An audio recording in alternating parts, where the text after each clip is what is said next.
The old man sat on a wooden bench outside his small cabin on the colony planet of Vega 3, watching the twin suns sink behind the jagged horizon.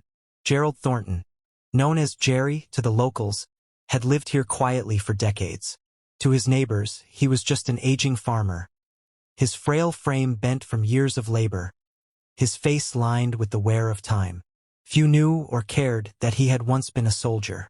Fewer still understood the significance of the faded metals gathering dust in his modest home. His past belonged to a world long forgotten, a war fought on Earth long before humanity ventured into the stars.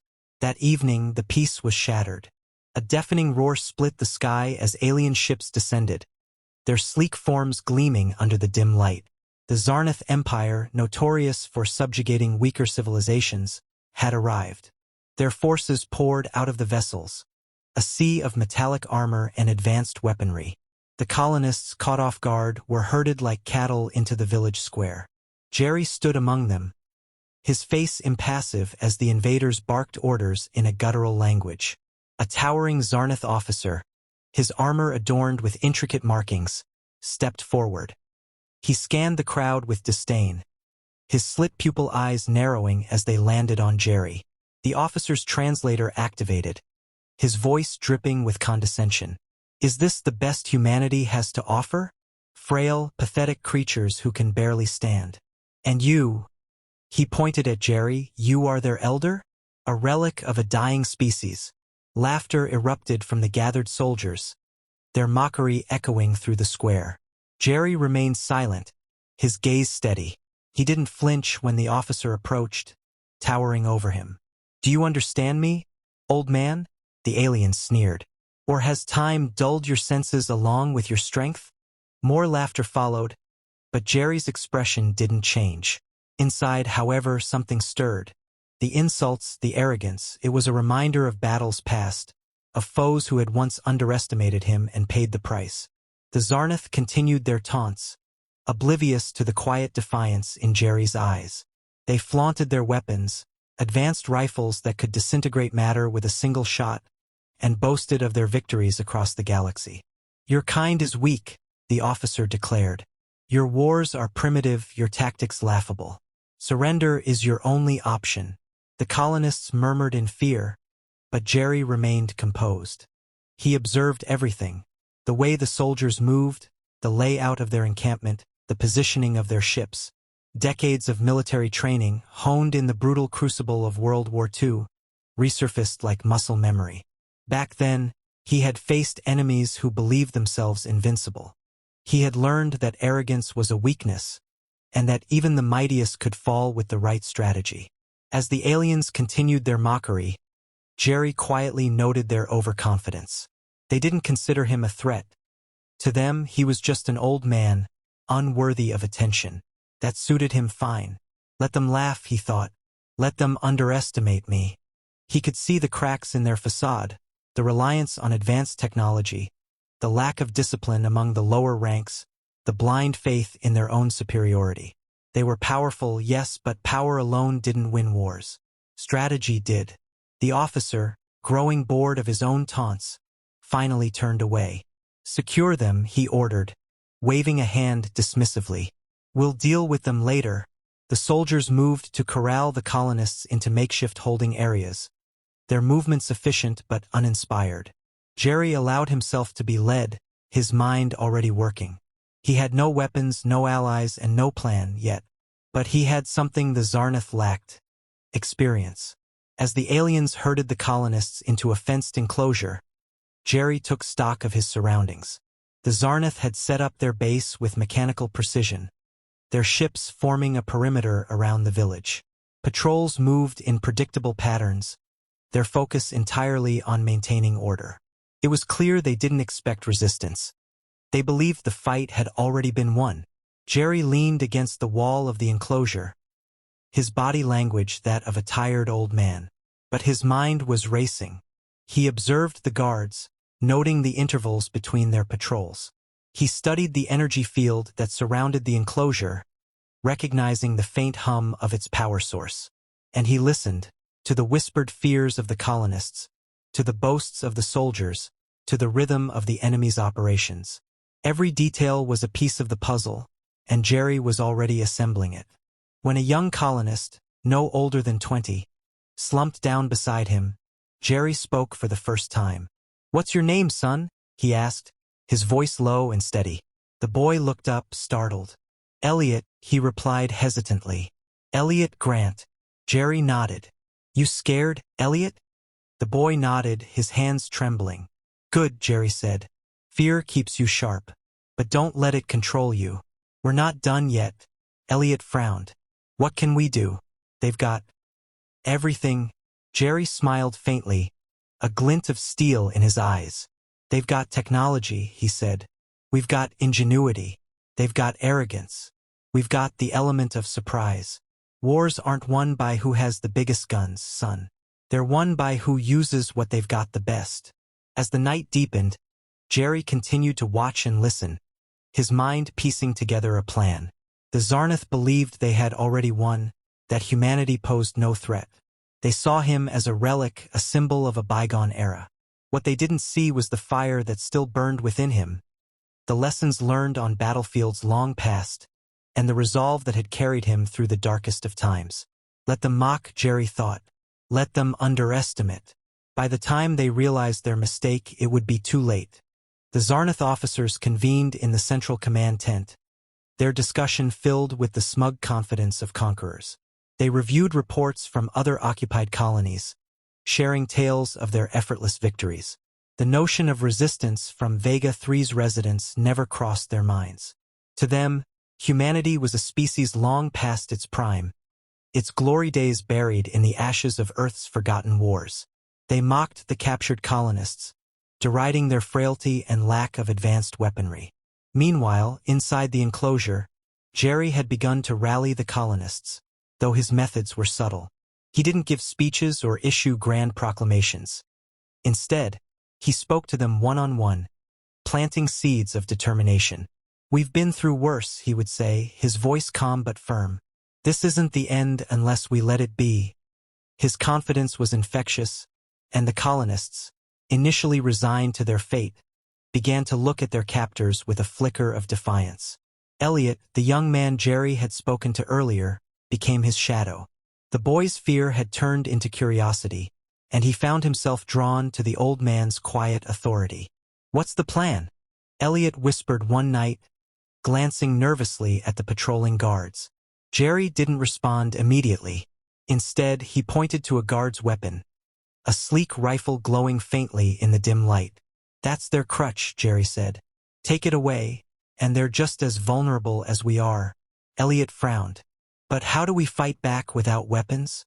Jerry smiled, a hint of mischief in his expression. "We use what we have. Tools, improvisation, strategy. Wars aren't won by firepower alone, kid. They're won by outthinking the enemy." Jerry's observations had revealed several weaknesses in the Zarnath's operation. Their patrols, though regular, were predictable. Their energy barriers had power nodes that could be overloaded. And their soldiers, while physically imposing, lacked the discipline Jerry had seen in human armies. They relied too heavily on their technology, their confidence blinding them to the possibility of sabotage. Over the next few days, Jerry began coordinating small acts of defiance. He instructed the colonists to feign compliance while subtly gathering supplies, tools, scraps of metal, even rocks. Anything that could be used to disrupt the Zarnath's operations was quietly stockpiled. Jerry also shared stories from his time in the war, not for nostalgia, but to teach. He spoke of ambush tactics, diversion strategies, and the importance of patience. "You don't need to win every battle," he told them. "You just need to make the enemy doubt themselves." The colonists, inspired by Jerry's resolve, started to believe in their ability to fight back. They practiced moving silently, communicating with hand signals, and working as a team. Elliot, in particular, took to Jerry's teachings with enthusiasm. The boy's initial fear had transformed into a fierce determination, and he became Jerry's most trusted ally. As the colonists prepared, Jerry continued to study the Zarnath. He noticed how the officers rarely interacted with the soldiers, their arrogance creating a divide within their ranks. He observed the way the guards reacted to unexpected noises, their responses slow and uncoordinated. And he paid close attention to the command tent, where the officers gathered each evening. It was heavily guarded, but Jerry noticed something the Zarnath seemed to overlook: the tent's location near the village's power grid. One night, Jerry gathered a small group of colonists, including Elliot, and outlined his plan. "We hit them where it hurts," he said, his voice low but firm. "Their command structure. Take out their leaders and the rest will falter." The colonists listened intently, their fear replaced by a growing sense of purpose. They didn't have much, no advanced weapons, no armor. But they had Jerry's experience, and that was enough. The plan was simple but bold. While a small team created a diversion near the edge of the village, Jerry and a few others would infiltrate the command tent. Their goal wasn't to kill, but to disrupt, destroy equipment, sow confusion, and make the Zarnath realize that their victory wasn't as secure as they thought. It was a risky move, but Jerry knew the value of striking first. "You don't wait for the enemy to come to you," he said. "You take the fight to them." As the group dispersed to prepare, Elliot pulled Jerry aside. "Are you sure about this?" he asked, his voice tinged with doubt. Jerry placed a hand on the boy's shoulder, his grip surprisingly strong. "War is never certain," he said. "But I know this. If we don't stand up now, we'll never get another chance. The Zarnath think they've already won. Let's show them how wrong they are." The night of the attack arrived. The colonists moved with a quiet confidence that hadn't been there before. Jerry led them, his every movement deliberate and calculated. As the diversion began, drawing guards away from the command tent, Jerry and his team slipped through the shadows. The Zarnath had underestimated them, as Jerry knew they would. Their arrogance had blinded them to the resilience of their captives. Reaching the command tent, Jerry signaled for the team to spread out. They worked quickly, disabling power nodes and sabotaging equipment. The Zarnath officers, caught off guard, scrambled to respond, their shouts of anger and confusion echoing through the village. For the first time, the invaders looked uncertain, their confidence shaken. As the team retreated, Jerry allowed himself a small smile. The first strike was a success, but he knew the fight was far from over. The Zarnath would retaliate, and the real battle was just beginning. But for the first time, the colonists had hope, a spark ignited by an old soldier who refused to be underestimated. The chaos spread faster than the Zarnath could contain it.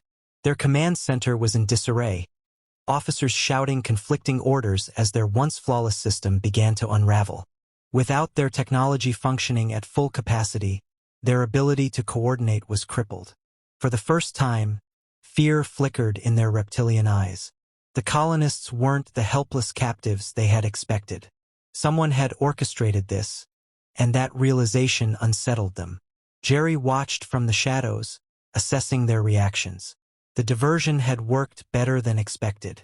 The aliens scrambled to regain control, but their discipline was weak. They relied too much on centralized command, and without clear orders, the lower ranks hesitated. It was exactly the weakness Jerry had counted on. A disorganized enemy was a vulnerable one. The colonists, emboldened by their success, struck again. Small, calculated attacks, supplies sabotaged, key systems damaged, sentries quietly taken down in the dark. The Zarnath responded with brute force, but their actions were reactionary, desperate. They fired into empty spaces, chased ghosts that weren't there. Their fear made them reckless. Elliot had taken to his role quickly. The young man moved with newfound confidence, leading small teams on hit-and-run strikes. He had been hesitant at first, but now he understood. Jerry's tactics weren't about overpowering the enemy. They were about making them doubt, making them afraid. A rattled enemy made mistakes. The more mistakes they made, the stronger the colonists became. The Zarnath tightened their patrols, but it only made them more predictable. Jerry used their rigidity against them, striking where they least expected. Makeshift traps, distractions, psychological warfare. It was a game of endurance, and the aliens had never faced anything like it before. They were used to quick victories, overwhelming power. Now they were caught in a prolonged fight against an enemy they had mocked only days before. A captured rifle changed everything. One of the colonists, a former engineer, managed to bypass its alien safety mechanisms. With working weapons in their hands, the colonists went from saboteurs to soldiers. The first real skirmish erupted when a patrol walked into an ambush. The colonists struck hard and fast, eliminating the squad before they could call for reinforcements. Their stolen weapons gave them an edge, but Jerry knew it wasn't enough to win outright. The real battle would come soon. The Zarnath wouldn't tolerate this resistance much longer. They would escalate. Jerry had seen it before. Oppressors, when challenged, always responded the same way. They would bring in reinforcements, unleash harsher methods. The colonists had won the opening moves, but survival meant preparing for what came next. As the night deepened, Jerry gathered his fighters. Their eyes, once filled with fear, now held determination. They weren't just captives anymore. They were warriors. He looked at them and saw what he had seen decades ago in the trenches of Earth.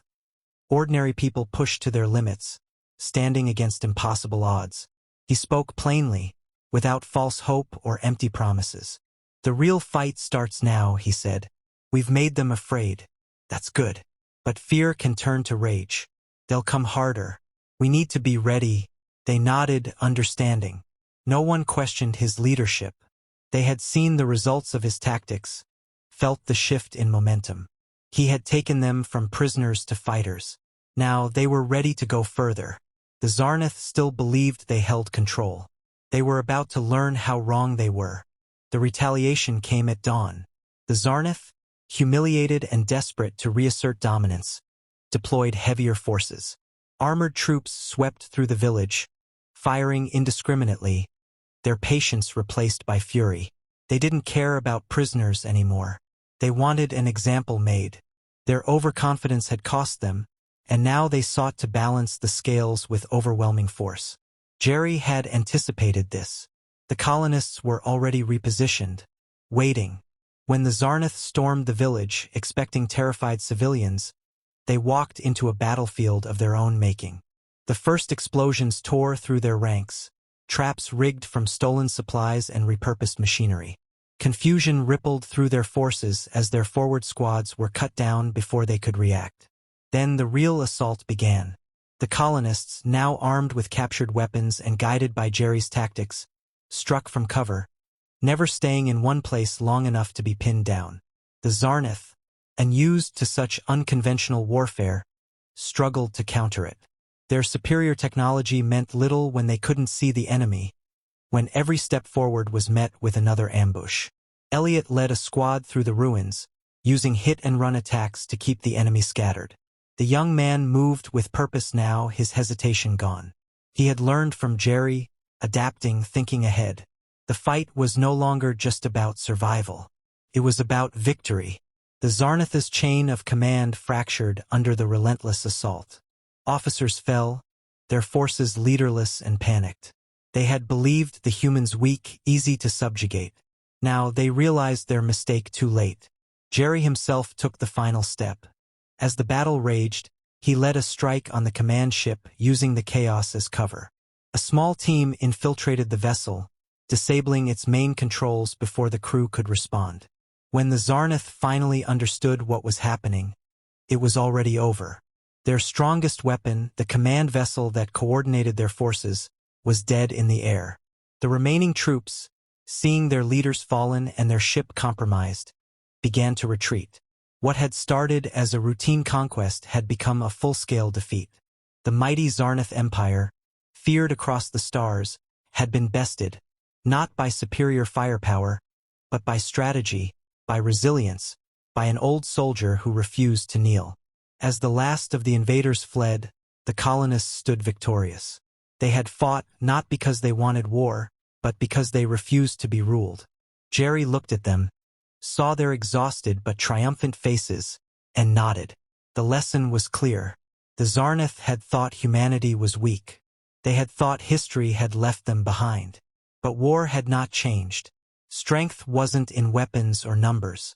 Strength was in will, in adaptability, in the refusal to surrender. And humanity had never surrendered.